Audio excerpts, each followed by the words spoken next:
Girls, come to story time. In the great green room, there's a telephone and a red balloon. Dad, please don't do this. Goodnight Moon is for babies. It's a board book, dude. Okay, fine. What's it gonna be? You guys pick. Okay, we love this one. Oh, A Massive Collection Volume 1 by Steve Sirk. You know, this is the first wide-ranging collection of his work. It features long-lost stories dating as far back as '97. It has a lot of popular favorites from over the years, too. Well, what is volume 1? Like it's quiet? No, it means it's like the first of a larger set. Oh, okay, so where's the next one? Well, it's funny that you asked that because Volume 2 just came out. You can get it at Steve Sirk's website, sirkbook.com. It'll also be available on Amazon, Barnes & Noble. Links will be available at some not point. listening to you. Just go order it. So far, the crew has cleared every hurdle naysayers have placed in their way. Columbus would be home to one of the 10 inaugural teams. Columbus has outperformed much larger cities.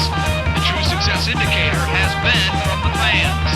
Well, it's going night out. Hello and welcome to the club. I'm your host Mars, and this is the Upper 90 Club, a roundtable podcast where three remaining friends on the island discuss the Columbus Crew. Mort is somewhere over the Atlantic Ocean right now. I think he's flying east, right? Yes, he is flying east. He's flying east to Norway. We're told that he's not in good company and that it's going to be a long flight. But he is in communication with us. So Mort's out. Hawes is at a wedding or something. He just said screw it. He was like, nah. On a It's on Sunday. a Sunday. Anyway, It seems like he sent me a picture like, do you know this guy? And I'm like, you're not really there. You just took a picture of a guy. No, but I didn't know no. the guy. He's just getting too frustrated with his computer. And he's like, I just can't do it. Anyway. Oh, good. Haas is here. Haas, how you doing? I can't do it. I'm out. I'm out. Someone's outside. With me in the club are Ben and Trey. Say hey, guys.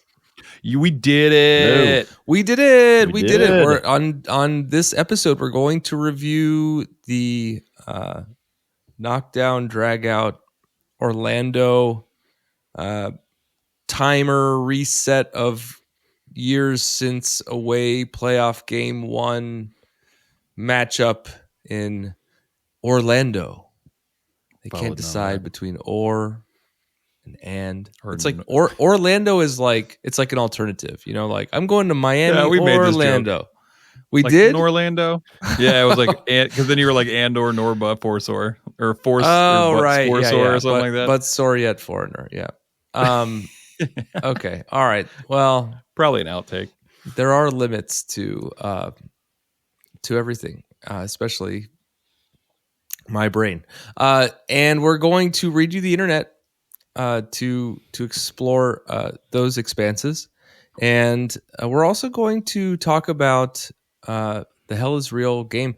I'm so excited for this game, and we will talk about it later. Hell will be real for one of these teams. Cincinnati Columbus coming up. Is it Saturday? This Saturday? Saturday, It 5:30. is the second. The 2nd December of 2nd. December. Okay. All right. So let's just jump into it. I guess we didn't validate whether it was 74 degrees, but the conditions were perfect for a long fought win.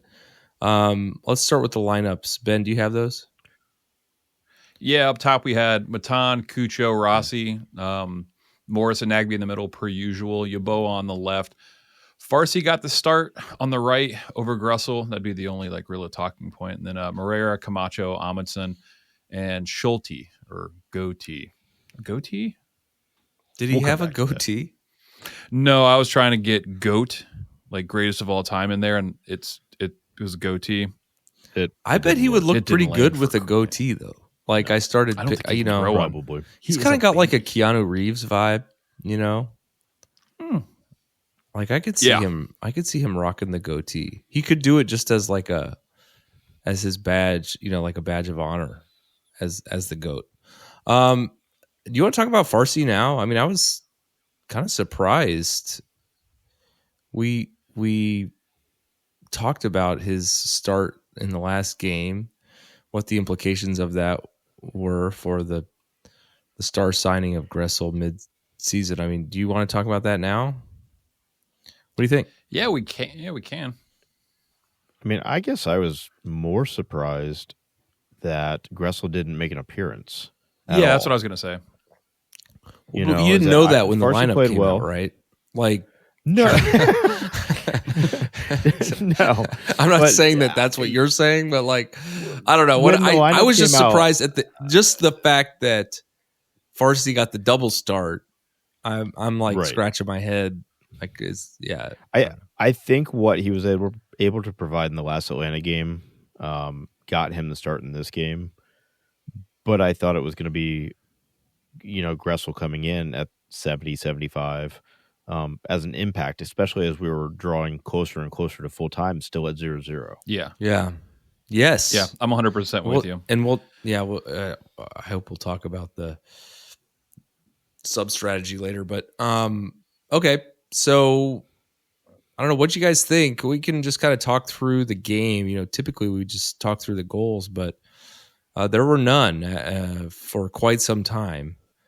We had that early look by Matan. Is that the one with the questionable handball kind of deal? I thought it was a handball. I mean, the guy even like ripped his arm back like after it got hit, like he was completely guilty of it. Can you talk through that one, Ben? Yeah, so Rossi comes up the left side, passes it kind of to Cucho. Cucho takes a shot from like 25 yards out. It hits I think it's Cartagena. It like hits his arm and bounces right to Matan, who is 9 yards out. And he just kind of, maybe, I don't want to say duffs it. He just kind of like wasn't ready for it and just kind of quickly just shoots it right at the keeper. So he stops it.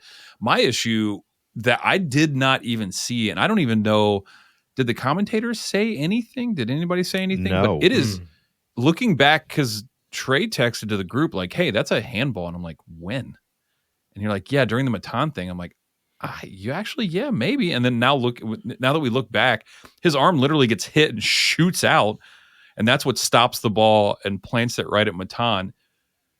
Why was that not even reviewed? Like, no one even said anything. Yeah.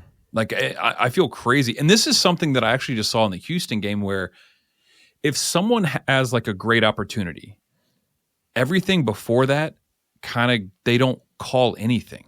Like there was Houston had passed to somebody and that person had a clear strike and the person that passed it got taken out. And I was like, that's a penalty. That's a PK. He got completely taken out. But because he had a clear shot on goal, it's like they just kind of played on and were like, they don't come back to it. It just seems, it's like, well, that was still a foul. Like, hey, I know that was a sitter from Matan, but it was a handball as well. It's almost like they only review it if there's a call, right? If nothing came of it. Yeah. But if there's like some type of play on for a second, I don't know. It just seems like it felt my like brain we was had. Like, I didn't even see it. It felt like we had some good looks throughout the game, really. But like it just, I don't know if it wasn't even final third. It just felt like we weren't. They weren't getting job. Shots on goal, right? We weren't getting past the 18 very often, or like keeping it low crosses. Go ahead. We weren't getting quality looks. The quality looks weren't there.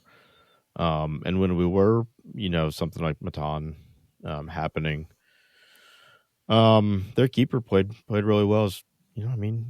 It's two top teams. You had the number 2 and number 3 seeds battling it out. So I guess we expected to see more goals. I mean, you saw that in our predictions. I looked at all of our fan predictions, all of our predictions. Nobody had Orlando with 0. And I guess it was just kind of most of this game was played in the midfield. But that is actually something I wanted to talk about. Like a lot of it was just straight up narrow, and there wasn't a lot coming from Yao or Farsi. And I think that's where we miss Gressel, where if he gets it on the wing, he's more dangerous. He can drive. He's more aptitude to like drive at people and like either cross it from out or like, get to the end line and cross it in. And there just wasn't a lot to that. I actually thought Yao didn't have a very impactful game as far as going forward like he used to. Like he wasn't running at people. I think the right back actually was pretty fast. I think he tried once or twice and just he can't like use his speed to get by him. But I think a lot of the attack on the outside we didn't have, so it was a lot up the middle, and they just, because that's how they filtered us, and there was nothing. We took what we could. Like that Matan sitter was awesome. There was a Morris one where he was again like 20 yards out. Oh yeah, and out of nowhere just like hits it upper 90, and the goalie makes an insane save. Like if that would have gone in, I would have lost my mind. Yeah, and the other, I don't know the breakdown by half or anything, but I mean, we walked away with 20 total shots, 7 on target. Those are good stats, like typical Crew stats. Yeah, but I don't think we were very efficient when it comes to big chances and actual stuff in front of goal, like where it's like, oh, we really should have done better with that. That didn't seem to be.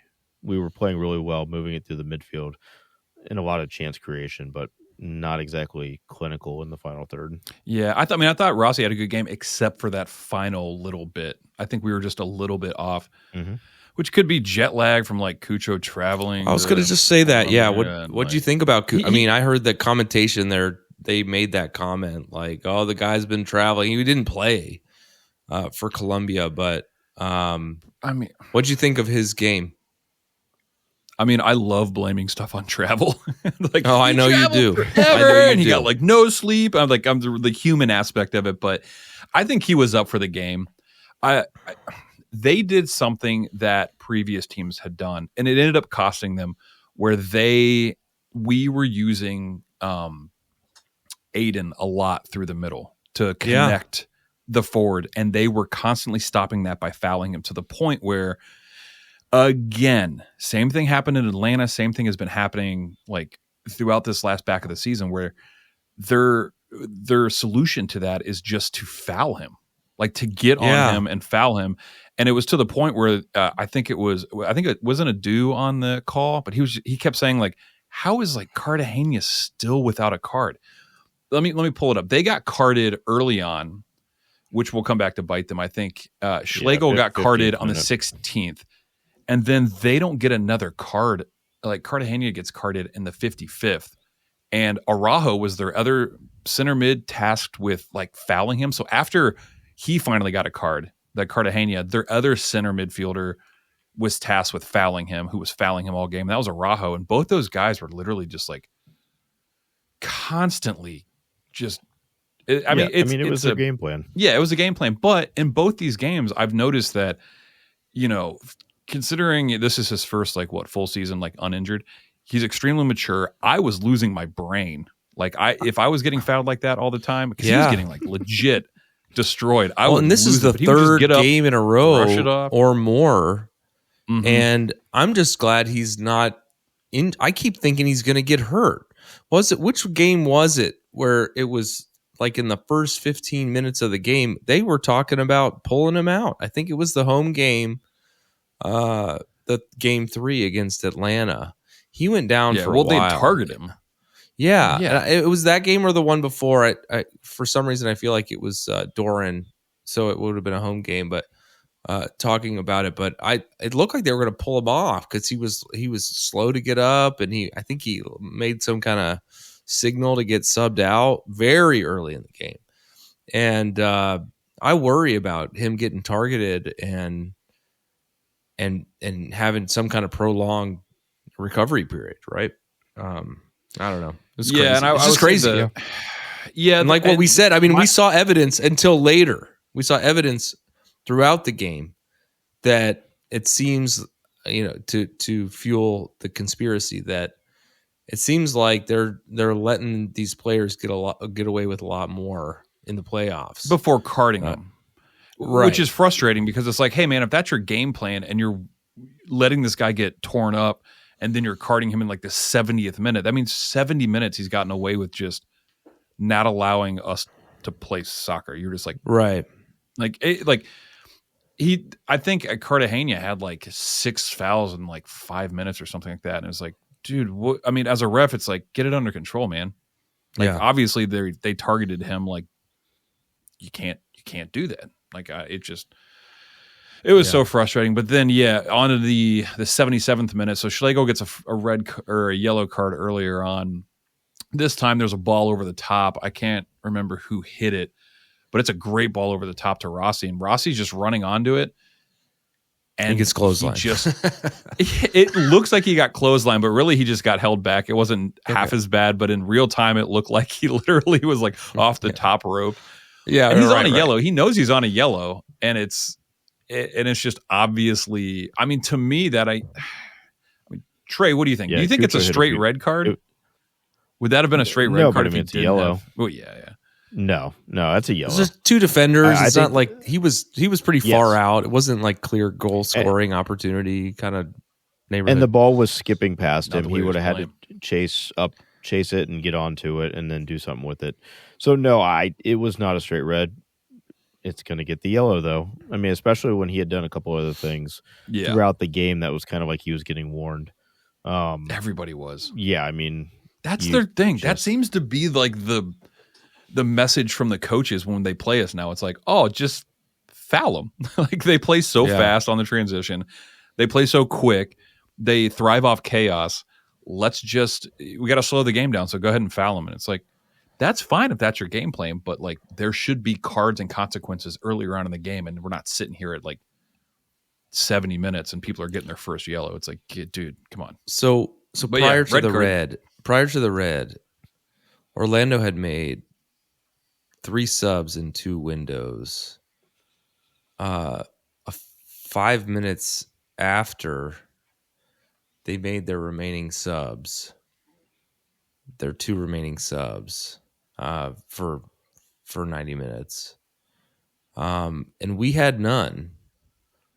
That's how we roll. What were your thoughts there? Did the way that I'm looking at what am I looking at? Google.com. Have you guys heard of it? Yeah. As one does. I mean, they took off Cartagena. Google.com says that Ramirez came in for Matan in the 90th minute. Is that true? Did he come on before extra time started? No. I thought we made no subs during.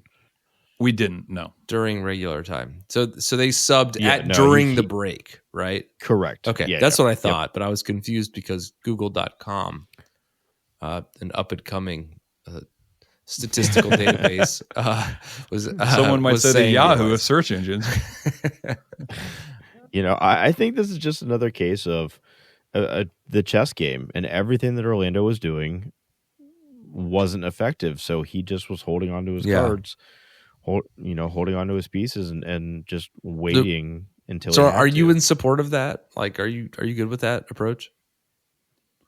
It is hard to deny the result. You know what I mean? Yeah. So I was arguing with my buddy Phil on text. He's like, "Why is he not subbing? Why is he not subbing?" I'm like, and I think I hit up the group like, I'd love to see Gressel in now, but I will say Farsi was having a game. He had a game. Like. That was the correct decision, is to keep him on the field. That guy, the final third again wasn't great, but he was up and down that side. He had a phenomenal game. He was one of the best players on the field, which is bananas. Yeah. So him taking off Matan, I thought Matan still looked kind of dangerous. He was getting on the ball and taking people on, which I felt like Cucho and Rossi weren't. But again, it's like he puts on Ramirez, and 2 minutes later, his first touch off his dong goes right in the goal. It was an incredible dong shot. Yeah. That was so. So we went into extra time. They did make that sub. Was that the only sub they made? I think so. Yeah. And then you want to talk through that goal? Yeah. This goal was crazy. So it starts out, Rossi gets the ball in from Farsi kind of at the top of the box. He takes a heavy touch. Their defender Araujo is able to get it. Aiden Morris says, "Nah, dude," and like takes the ball off him. The guy falls down. As he's falling down and on the ground, he reaches out and tries to. I can't tell if he's trying to grab the ball or Morris. You see his arm go up and like miss the ball and try to grab his foot. It's a complete WWE move, and he takes it to the byline or the end line and just puts the ball across. It touches off the keeper a bit and then falls right to the privates of Ramirez, and it just goes right in off his front butt. It's incredible. I didn't think it actually happened when it happened. I stood up and I didn't make a sound because the crowd didn't respond and like the commentators didn't respond. Like it was hard to see. And then it was like, oh, he scored. Like how? That was just like it was if Ramirez is listening, it wasn't that hard to see. It looked good. And that's when I knew I was going blind. It was terrible. Yeah, Cucho actually played that ball to Aiden across, which is great. And I think this is a good time to shout out that he had found out, I don't know if it was like before the game or I think it was right at the end of the game, that his wife had gone into labor. So they went to interview him, which, is banana sandwich. And all he said was like, I don't know, my wife's in labor. And I'm like, oh, okay, cool. Like, can we get this guy on a plane or something? And then I just saw again him back at the press booth. I guess they actually interviewed him again. I'm like, let the guy go. Like, go, dude. But I mean, I hope all is well. I hope that I haven't heard any updates of the baby or whatever. But I mean, it's one way to make your mark on the game. Again, it's Nancy not making a call and then making the correct call. I thought this was going to be, I mean, I don't know. This was pretty early in extra time. I know that soccer. I didn't love it. I didn't love the timing. Soccer does not play like other sports, but I did feel like it was like, why didn't we wait longer to score? Like I felt vulnerable after the goal. Well, the momentum for it's like they switched on, which is this is the great, like the playoff stuff's great. Like this is when they switched on. So this is when, and we'll come back to this because I want to have like a long talk about Schulte, but they had 3 or 4 opportunities. Like they had no business not scoring, and Schulte stood on his head and made some ridiculous save. A kick save. It was all in extra time, save. Right? There's one off the post where he like, again, did Orlando have a shot on goal during the first 90 minutes? And I want to come back to that too, but no, they did not. And then, like I said, we'll come back to that, but I do want to acknowledge at this time that was, it was insane. Like going back and watching the highlights was just wonderful. So then, 95th minute, Sawatsky comes on for Morera. That was kind of like scary. We got the goal. Let's switch some things up, kind of thing. That's kind of a like for like, though. It wasn't like he was reinforcing stuff like Morera had been. He had that slide tackle early on in the game. Yeah. You know what I thought about with Zawatsky coming on too was like, even if they wanted to, they brought in Chiberko. Like, even if they wanted to mix some things up, Zawatsky is so versatile that like he could really wear any hat if things changed on the scoreline.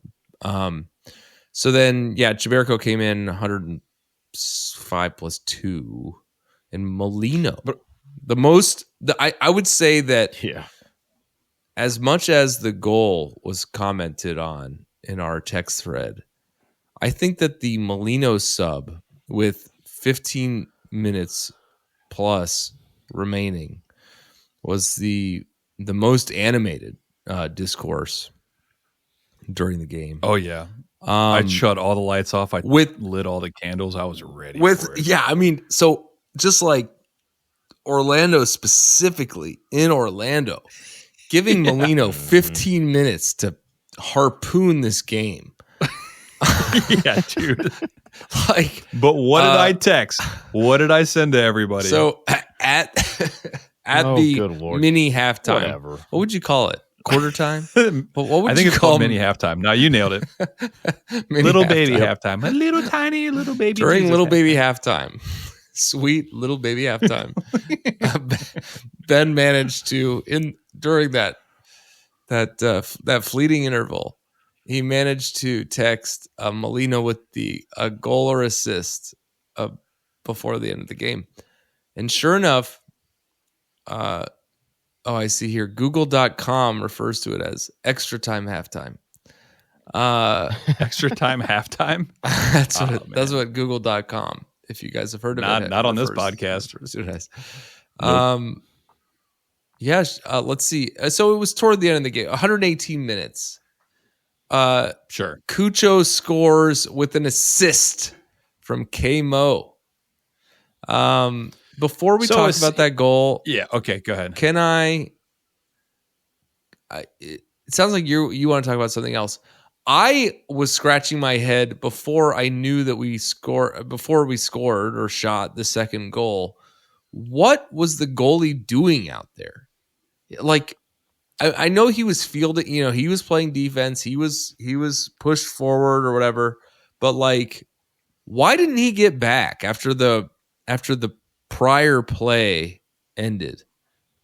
He was just like floating out there, no 30, 40 yards out from the goal. And then Cucho just give Molino the assist, sure. But like Cucho just, the net was sitting open for minutes. This was not a Zelarayan zinger like before. No. The whole thing, I was like, not at all. What is happening? Yeah. I'm looking at it right now, and the goalie is actually out there past their center back. So he was like further out than their last defender. And it's like, the entire time I was like, when you rewatched it, did you watch the play before? Because like he came out right, because of the play, and he stopped our offense, and then kind of played it forward, played it to someone on their team or whatever. Then we dispossessed.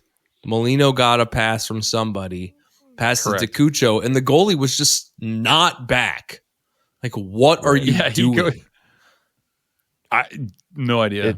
I'm glad it's literally he didn't. It's the Hail Mary type thing. He was pushing all the way up to provide so another defender could push further up. 2 minutes left in the game.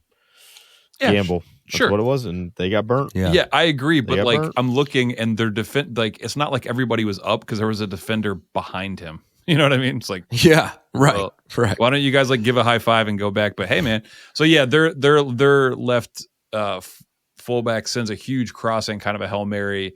The header comes out. It's Treberko, who I do want to stop and say he was when he came in that last like 5 minutes, he was a monster in the air. I don't think he lost a single duel. So he headed it. It falls to Molino. Molino passes to Cucho, who takes like 2 touches by the keeper, who is now there's 2 people behind him. I have no idea what he's doing. It's just Benny Hill music, and he just kicks it from like 5 yards inside the halfway. As it's going in, Cucho is getting completely naked and running to the corner flag. So like I'm looking at it now, and the ball's not even halfway to the goal, and he's already starting to take his shirt off. Like, yeah, I mean, let's just say the crowd went silent.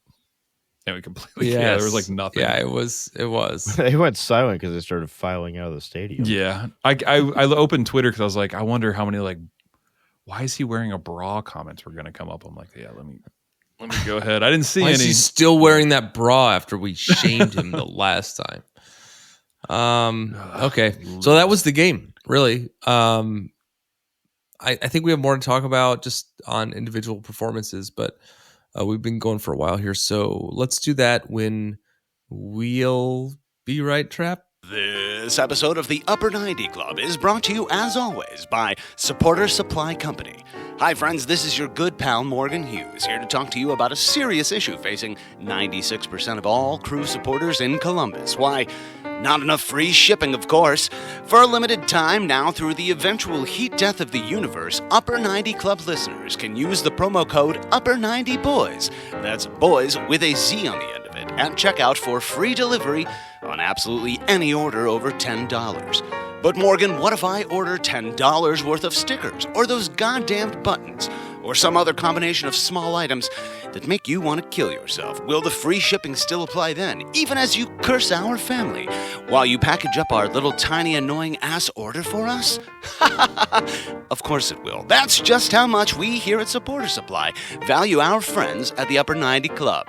So head on over to supportersupply.co and use the promo code Upper90Boys, that's boys with a Z, at checkout for free shipping on all your orders over $10. And don't forget to tell them that your friends at the Upper 90 Club sent ya. All right, we're back. I think we're going to get into the internet. Have you guys heard of this? Yeah, Google is the yahoo.com of the internet. We got on, what was it? Dogpile? What? Man on Dog- man? Man, oh man. No, dude. Dogpile. It's a search engine. Dogpile.com. All No, right. that can't be a thing. That was never No, a thing. it's not a thing. No way. I just Ask looked it Jeeves? up. It was like at Wait, the, what the heck? the same era as Jeeves, as Dogpile.com. Why did Dogpile not take off? I would use Dogpile like Probably exclusively. because of the innate undertones that you both experienced when I said it. It's just like it's not No got way the right. that's a thing. It Why doesn't didn't have it the right survive? vibe. Doesn't have the right vibe. It's like Agree I want to to look disagree. something up. Dogpile.com. Dogpile. Yeah. All right. All the .org is completely different. All right, so if you go to dogpile.com, which is let's just say Still a it's, search it's a generation or two behind the latest AI search technology, but if you were to look up Upper 90 Club on there, you would see several comments for us to review regarding this past game and the crew in general. So Ben, does why don't exist. you start with the comment from Wei on twitter.com. That's not even what it's called anymore. It forwards you. Oh, okay. Who cares? All right. Yeah, Wade said with the assist Molino had on Cucho's goal, is he redeemed? No. no. Yeah, he said spoiler, probably not. Even though I love that Camo stuff and I love it, it's You love the No. Camo? oh yeah. I mean, as soon as they were subbing people on, I'm like, Camo coming on. I mean, I do it all the time. He's not redeemed because it wasn't like a true assist. He just I mean, it's cleared like an the ball assist. forward. Yeah, he like passed it to Cucho around the halfway time. I thought he played. I thought the other times he's come on and played, he's played a lot better. This time there was like two different times where he just like kicked it out of bounds in our half. It's right before the assist. He literally dribbled the ball out of bounds. He literally dripped out of bounds. Yeah, it's hard to defend. I will defend him. I will take that stance on this podcast. But like this game, I was like, not so much. I mean, The only thing he didn't do was crap his pants and like foul a guy outside the 18. Yeah. Like he didn't. He hasn't been fouling. He's just been guarding, which has been What's this I which has been hear great. And it about this team that I haven't been playing for? We're not good at defending set pieces. Well, hold Let my me see. beer. Like, it's a lot. It's a lot. No, I say not redeemed. not redeemed. no. I think we can all agree that, and I think if actually Haas just got here. Haas, what do you think? I think he's not redeemed. Okay, Haas, that's great, man. Sweet. It's like, I think. Oh, hey, Mort just came in. I can't believe it. Tip of the hat. Thanks, Mort. That was great. All right. So next up was Kevin Miller. Who do you want to see in the starting lineup Saturday? Matan or Ramirez? Barcy or Gressel? Someone else take that. Someone else take that. Bad boy. I think, I mean, I think Matan is good. I like bringing Ramirez in. I know that you feel differently, Ben, or I know that you have said you feel differently in the past. I don't know how you feel now, but starting Matan is fine with me, and bringing Ramirez in. Now, bringing Ramirez in after the end of the game is like, dude. that's different. It's a different type of quote unquote impact. Yeah, sub. it's not a substitution if it doesn't happen during the first right. 90 Yeah, minutes. I don't know. But It feels different. the Farsi or Gressel thing, I have not been that offended by Gressel's performance, so I'm scratching my head on the Farsi thing. Like I what I've heard, which is important to me because thoughts generated in my own head do not bear much value. Like the Gressel is more of an impact sub than Farsi for Gressel the other way, right? Like it may be a more stable environment to start the game with Farsi and bring bring Gressel in to make a difference. But then you question all of that when the game goes 120 minutes and he doesn't come on. It seems to me like there's something else going on there. If it's an injury, if it's chemistry, maybe he doesn't fit or something else. I mean, I'm speculating, but I was surprised to not see him in the Orlando game. Gressel. Yeah, as a starter or as a sub. Impact sub. Yeah. I mean, the issue is, I think we all agree, like, I like to take that, if you're in the middle of the game and you need something, subbing on Gressel is different than subbing on Farsi. Farsi is not an impact sub going forward. He's more of an impact sub on the defensive end. So, like, if you're chasing the game and you need to make a sub, Gressel is like kind of a good, tool to have in your bag. The issue was we needed that in this last game and he didn't sub it. Although, he subbed Ramirez and within like 60 seconds there was a goal and it was like, okay, cool. That was the right decision. All right, check this out. All right, so when we beat Cinci at home, who do you think started, Gressel or Farsi? I have it up here. Farsi. Mars?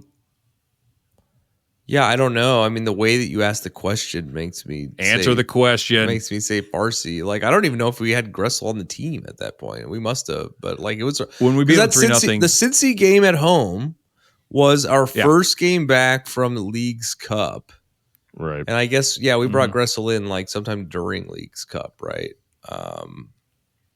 So I don't really know. I think it was right before. It would have had to been at the transfer window, which was at the beginning of July. It would have been like right before that, but Gressel did start and he played awesome. Like he was a 7.3. Here's another one for you. Who started up top? Was it Rossi or was it Ramirez? It was not Rossi. Rossi did not start. There's no way. It was Ramirez, and he had an assist and also played because Rossi hadn't played yet. So I think that's a bit of a stretch. I'm gonna say just keep playing the hot hand. Just keep doing what we've been doing the last two games. It's been effective. But barring injury, I have no problem with Gressel being on the field. No, that's what I'm saying. It's like I didn't seem broken to me. But he had a couple games where I didn't think he was, but I mean, again, the weird part is I didn't think he played great right before he got quote unquote benched. But I don't think Farsi showed anything that would be I'm going to choose him. Right. No, Gressel. You know what I mean? They weren't bad. Well, it wasn't like a Quinton or a Camacho kind of or a Molino, this loss belongs to you. Like that. I don't think that happened with Gressel. So I genuinely think it's his style of play and this style of system isn't what Nazi wants. Kind of like how Zelly, we don't need a number 10. So then why did we bring him here? You had a chance to bring in a big name. A big name, but also a proven MLS guy and the number one assist player in the entire league at the time. So why do you not? Okay. I still like having him as an impact player, but the issue is if you're not going to sub him on when we need a goal, and you're not going to sub him on. Obviously, you're not going to put him on if we're trying to protect a lead. What are we doing here? The only thing I can think of is if we're chasing the game, like if we're down 1-0, he comes in and comes on. I think, I think you stick with what you got. There's just a lot of questions to it. I mean, that we don't have answers to. Is it an injury? Is it a personality conflict? Is it just him against that type of a team, Atlanta and Orlando? Isn't a good matchup. I mean, I would like to think he's dealing with some sort of an injury, which is the reason. But I don't know. We'll wait and see. We'll hear something eventually. Yeah. Okay. I think ultimately, if you're between Matan and Ramirez is definitely more of an impact sub, creates more, and that he's proven. Same thing with Gressel. Like if you need to chase something, Gressel is going like that's a better impact sub for Farsi. So I think we stick with what we got. All right. Lamakia, I guess we always said this. Chris said, as much as folks wish it weren't true, nor on tour tickets don't go on sale until like 11 p.m. on a Saturday. So it sounds like, I don't know if I copied and pasted that. No, yeah, it sounds like people are already ready to make the trip south to Cincinnati. Already. More news on Monday is what he was saying. Man, truly, this matchup is going to be great. And we were talking during the game about like whether we wanted Philadelphia to win or Cincinnati to win. I think that strategically, obviously, we would want Philly to win so that we could host the game, right? Our record at home is better. We want to see the game in person. They're going to sell more games to crew. More tickets to crew fans at lower.com, right? So like we want to host that game. However, I think that we would fare better against the Cincinnati team, and B, it's just such an awesome opportunity to put some stakes behind the hell it's real. Hell is actually real now. Yep. And in the past, it's just been 3 points during the regular season. Yeah. Yeah, I mean, we're going long on these. It's always better when your rival is actually good. I mean, agree. It makes it more fun for sure. I think part of like what Chris is actually referring to in this statement is that like everybody's looking for tickets now. Last night, directly after the game, so I saw Cincinnati's putting public on sale at 1 p.m. on Monday. So by the time this is released, it'll probably be past that, and they'll probably find some way to keep Columbus fans out. So yeah, they're going to give us like 7 tickets. Like, here you go, welcome, you're welcome. Yeah. All right, so that didn't derail at all. That was totally on topic. All right, so the next person said, "You can cut. You just cut it. Adam, just cut all that." No, I'm not. It was really not good. Gonna cut it. I feel like Look, it was delicious. I wanted to talk about this. I don't think Skyline, and I don't know that it's going to come up. I mean, maybe we'll talk about it later, but yeah, I hope that we show up for this. I hope that we have the opportunity to show up, right? That they, as you said, that they sell the tickets to do it, and that we can put some numbers down there. But I'm really excited about this game. It's going to be great. Oh yeah, if we go down there and smash them, I don't even put my name on my tombstone. Just put the score. It's going to be great. It'll be hilarious. Like, oh, who's this guy? How'd this guy die? And it just says like Crew 4, Cincinnati 0. December 2nd, 2023. It's like, that's insane. All right, so Reverend, speak of the devil, that's Reverend not the day Adam Anderson. This is oddly, he lived many years beyond that. It very well could be. Reverend Adam Anderson, and again, Reverend, I think that's what Rev stands for. He says, I can use some hot takes on the TV POV on reffing. Lots of them look justified, but there were a few I was sympathetic to, yada, yada, yada. They seemed a little soft.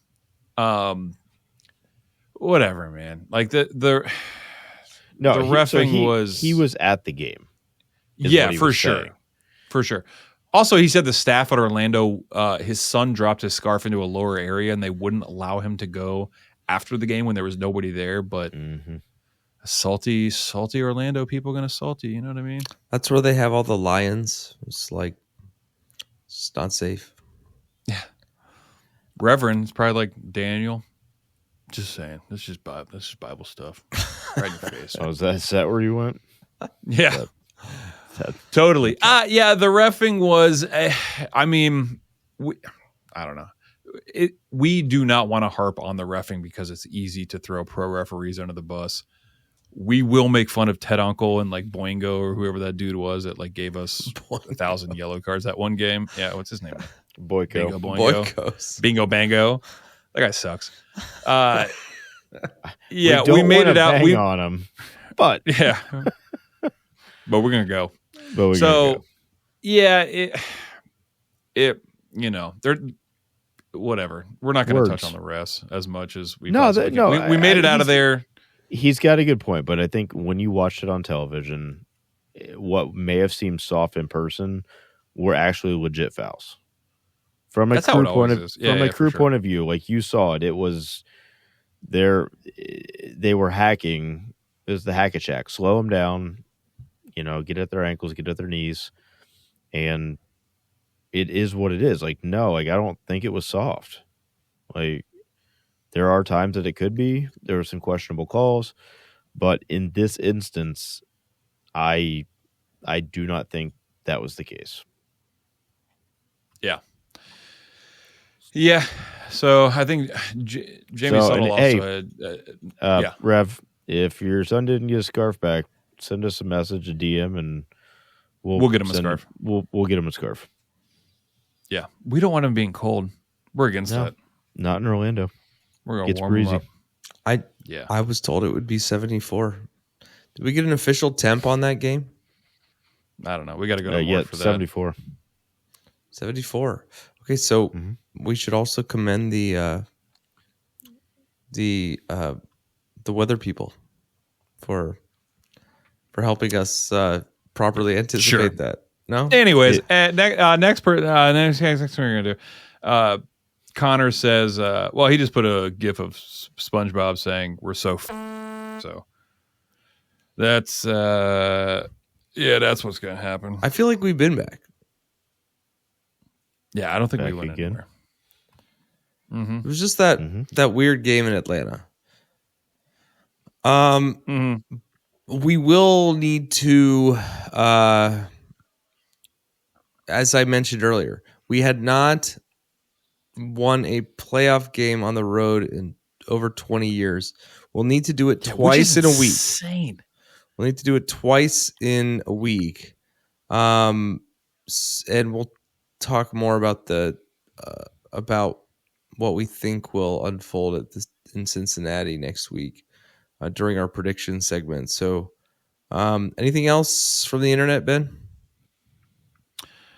No. Let's go ahead on to the before we head to break. Let's do the Cirque stat. This is Steve Cirque, and this is a Cirque stat.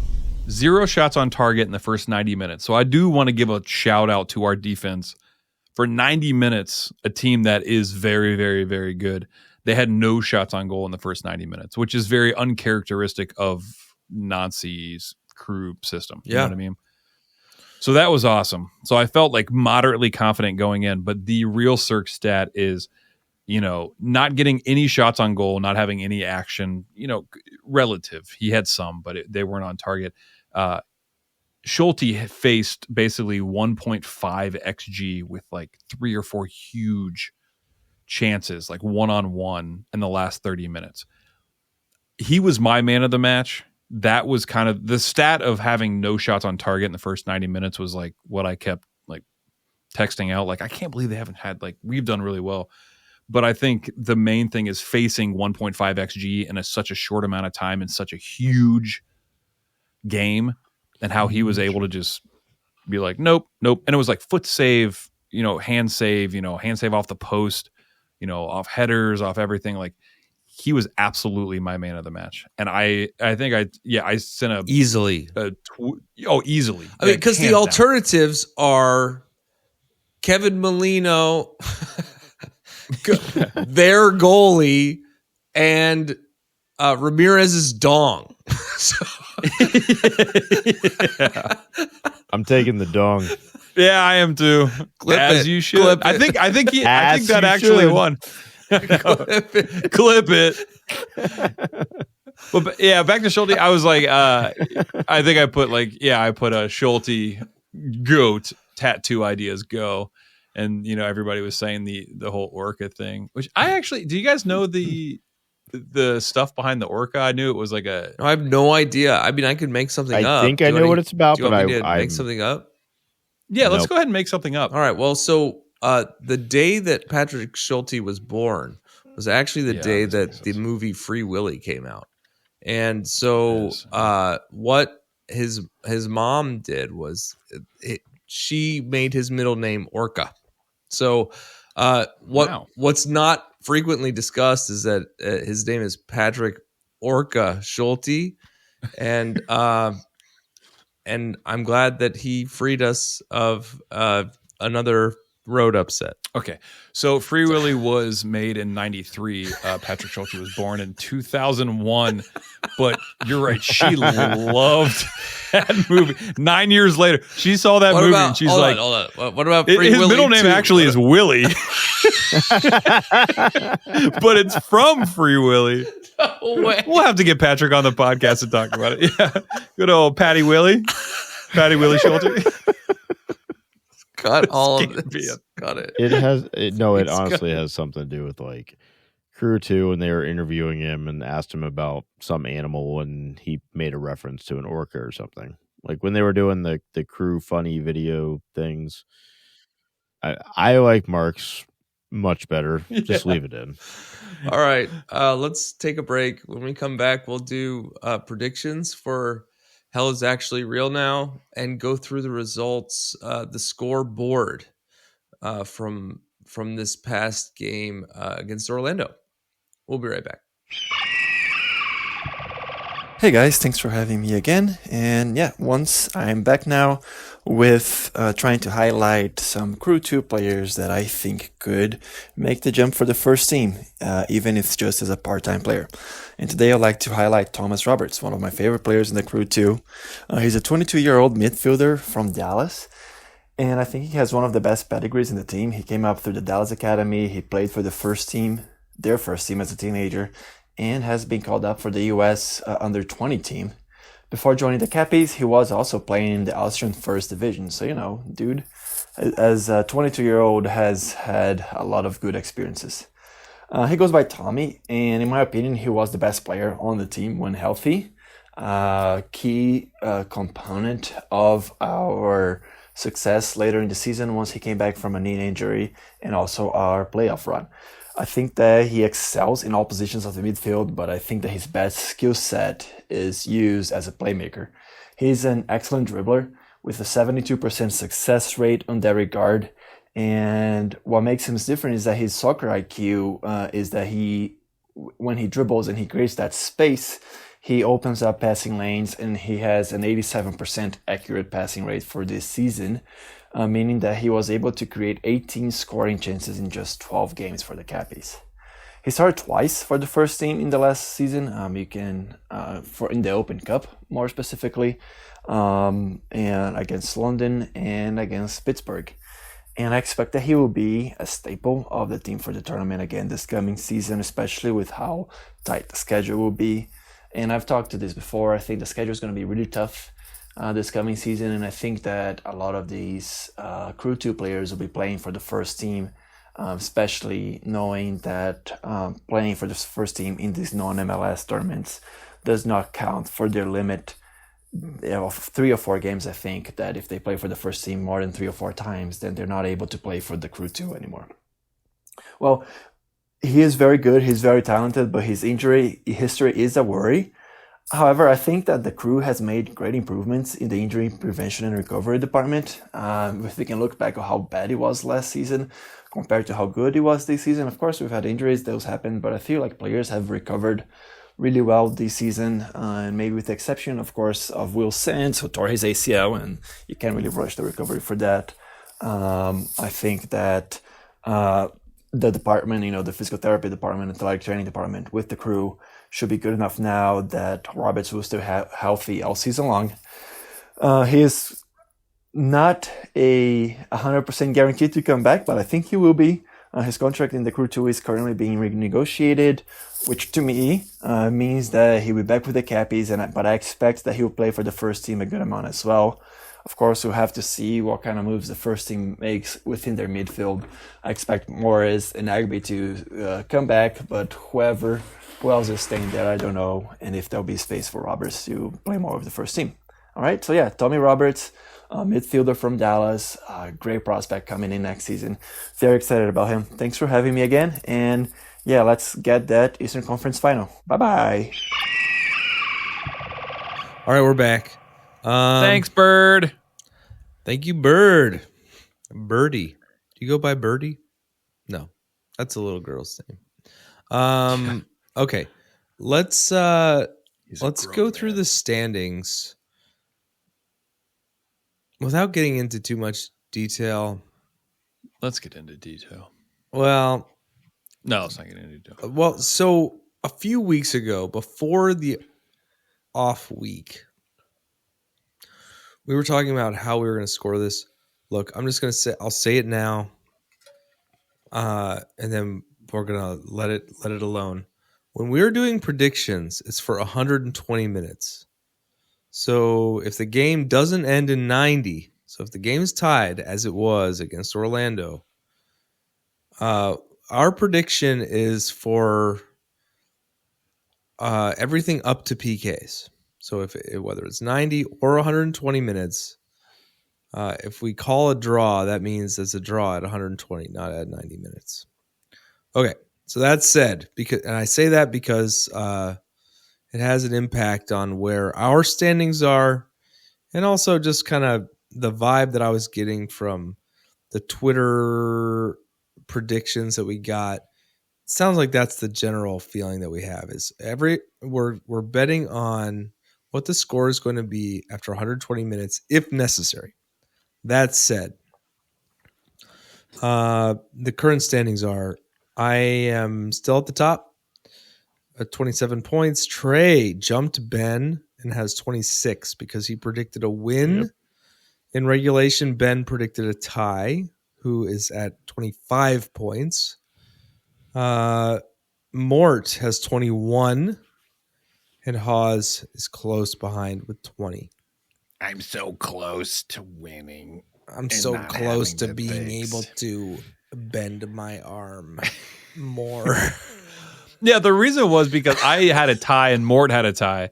Mort was getting on the plane to go to Norway, and he's like, yeah, it was tied at the end of regulation 90 minutes, so I win. He hit go and then got on the plane, and we had talked about it, and I'm like, to make this clarification. The three of us went back and listened to the discussion and decided that the 120 is what we decided, and really basically how everyone has been predicting. So that's now all that said. Oh, he's going to come back and be like, tip of the hat to yeah, that. he's going to be tipping. He's going to be tipping his hat. He's going to be giving us more than just the tip. And I'll tell you what, the whole hat. Oh, yeah, the whole hat. He's going to give us the whole hat. As I mentioned earlier, no one predicted that Orlando would not score. And so we did not have any correct predictions. Yeah, true. So, okay. So let's talk about Cinci. I went on a tangent. We'll see how much of it is kept in earlier. All of it. Just about the excitement that I have for this matchup. I am glad that we are facing Cincinnati instead of Philadelphia. You can face off against Philadelphia any old year.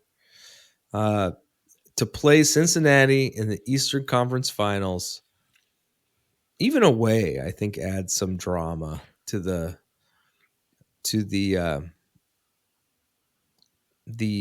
importance of this match and what it could mean. I mean, I don't know. We'll see how it unfolds, but I get the feeling that this match has potential for to be talked about for years to come. So I'm really excited. And plus, about it. Dong Arbor sure. is like so stoked. Like Scrooge McGarber is just like jumping in piles of hell is real money. Just like, Oh, yeah. I love it. I love it.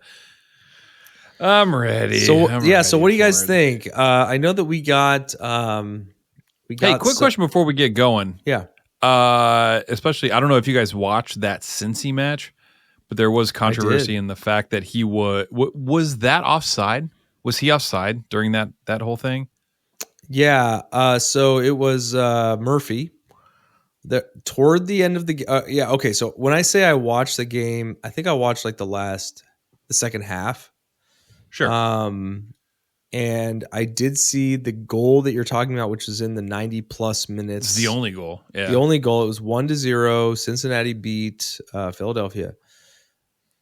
There was service. I don't remember who played the first service, but Murphy was. I don't know. It looked like first of all, his hand was definitely offside. He had his right arm. Hands don't count. Okay. He had his right arm fully outstretched.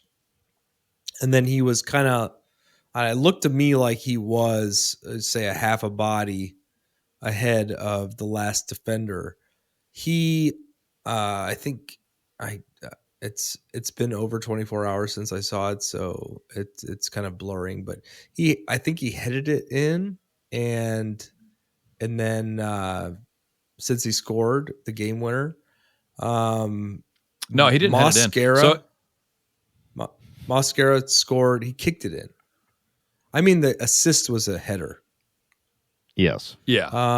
Mosquera, is he related to? Was there another Mosquera that we played? You're thinking against of recently? mascara. The eye thing. We put an eye in our eyes. Mascara. No. Doesn't Atlanta have a Mosquera? Hard to say. Feels right. Was that the guy that kept fouling the entire time? Yeah. Also confused for mascara. Well, anyway, this guy, I don't know. They said he's 22. We'll see about that. They say he's 22?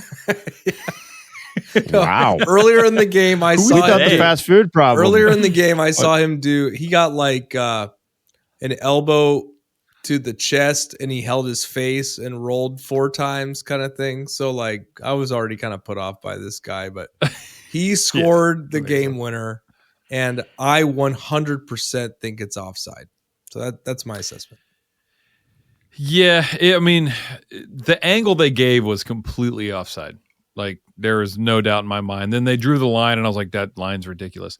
But I was watching my team Tottenham play Aston Villa today, and they showed almost the exact same thing where he looked in like offside from that angle, the same angle that we have, but they had an overhead view, and when you did that, he was completely onside, although they called him offside. But like the angle you have there, I think if you look down the line, although I didn't see the angle, did they show that angle anywhere? Like the actual. I saw something. I read something that said that the VAR had a clear 18-yard look at this goal, and it was not offside. And you know what? If that's the case, that's fine. The angles that they showed in TV in the world that I live in, they was offside. So yeah, whatever. Okay, so a little bit of research. The name Mosquera is actually really popular in Colombia. Okay. All right. So there's at least 3 Mosqueras in the MLS. Huh. So Atlanta, Cincinnati, and Portland. Checks out. What about mascara? Anybody rocking that name? Just anybody Steve wearing Clark. mascara? Just Steve Clark. Steve Clark. He's such a pretty boy. Yeah, pretty boy. It's beautiful. Anywho, I think Cincy probably deserved to win that game, but whatever. So I'm pumped. So we have their predictions, right? We rolling on to predictions? We have Mort and Hawes's predictions. Let's get into predictions. All right, let's talk about D's next I don't know. I thought I You got to think about that. I'm already sweating. Man, I don't even know. Like, buckle up, Buttercup. My tongue is sweating. I'm not good at doing things. You're dumb. Okay, let's go through it. So let's start with Ben. Ben says 2-1 crew. You know, I was doing a little research earlier.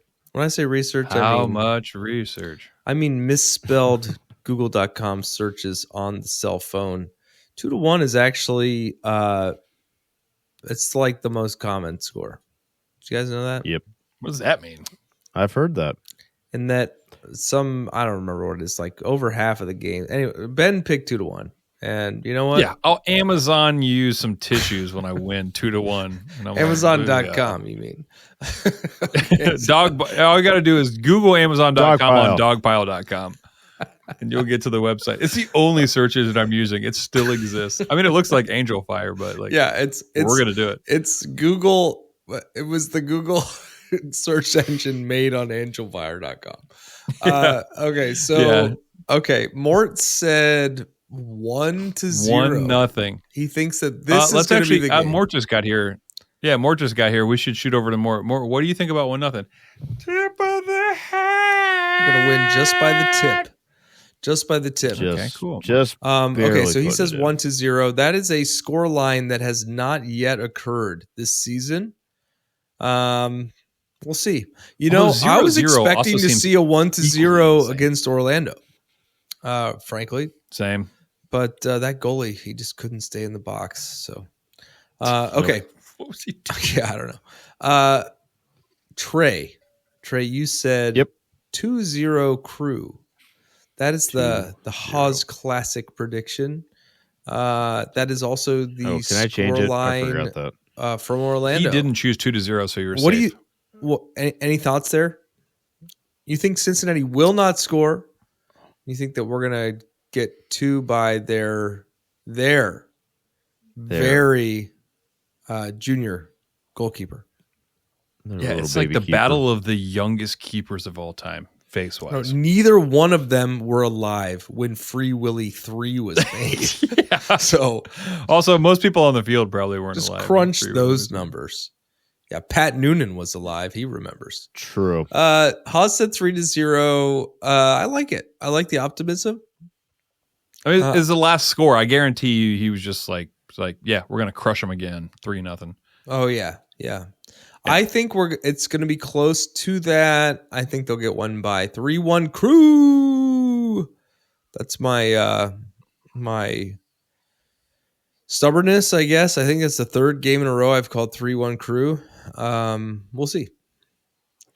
It could. I mean, 2-1, we tend to score. Like, I mean, the thing is with this, where we're at now, it's like, you know, at the end of the game, they're going to throw. I mean, anybody that's losing is going to throw everything forward. So, like, if it is 2-1 and they're throwing people forward, like, we've been scoring late because of that. So, it makes a lot of sense.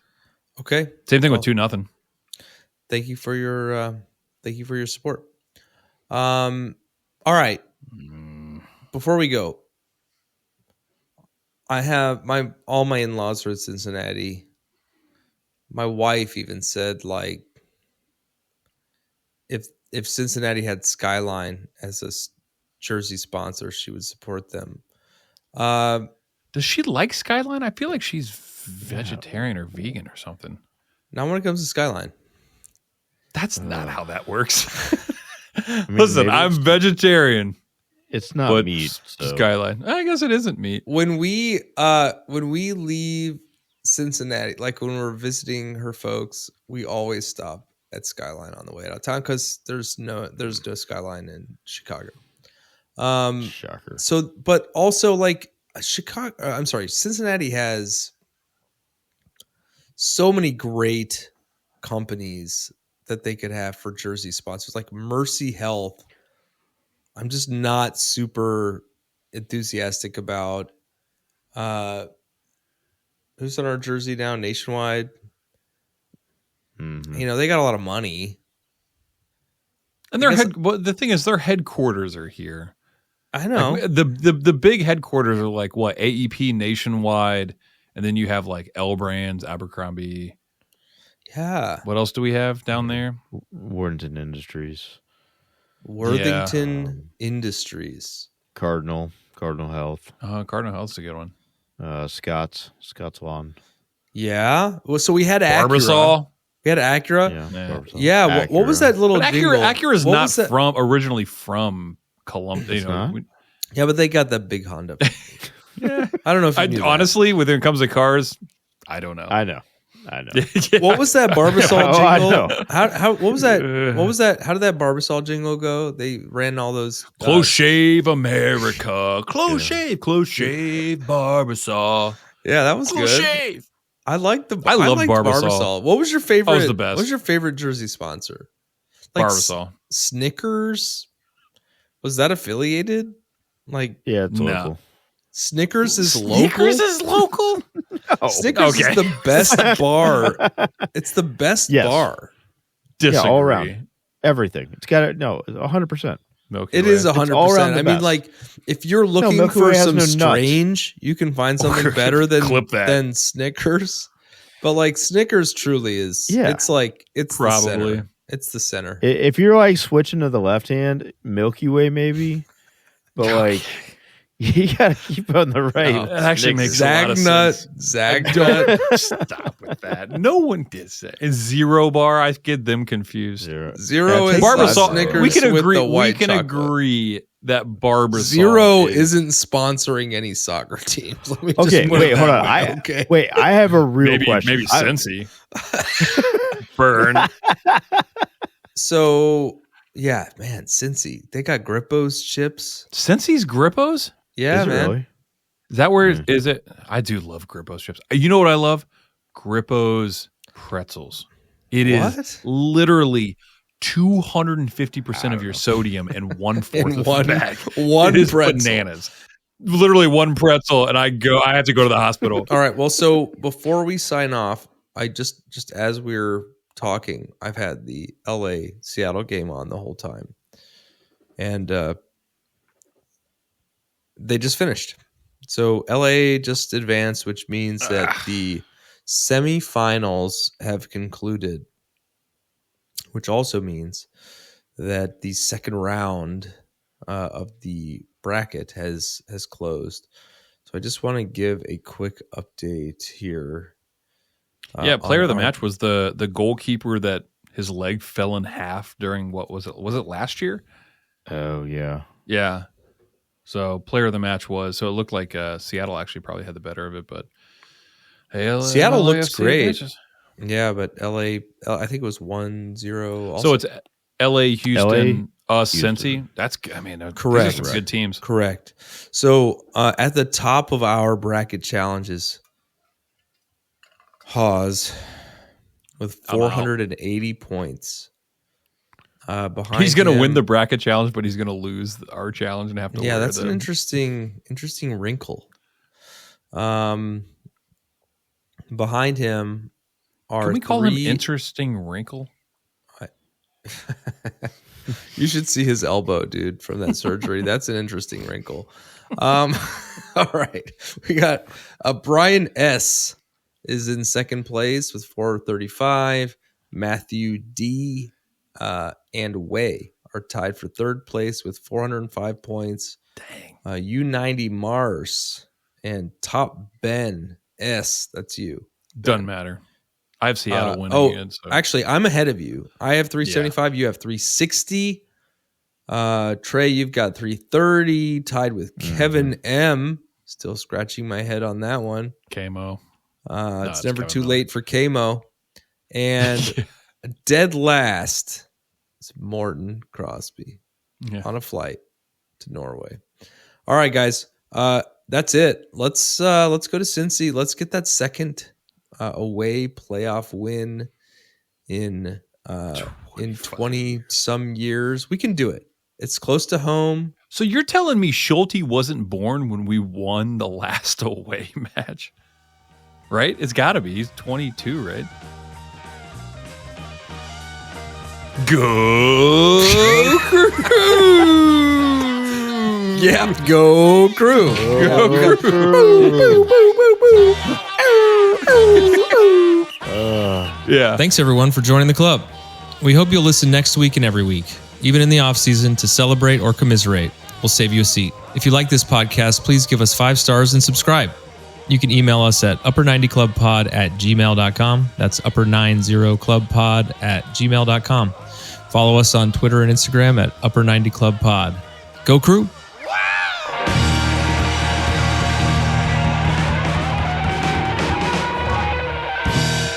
He goes, "Daddy," and I was like, I ain't sure, Daddy. Let's get out of here.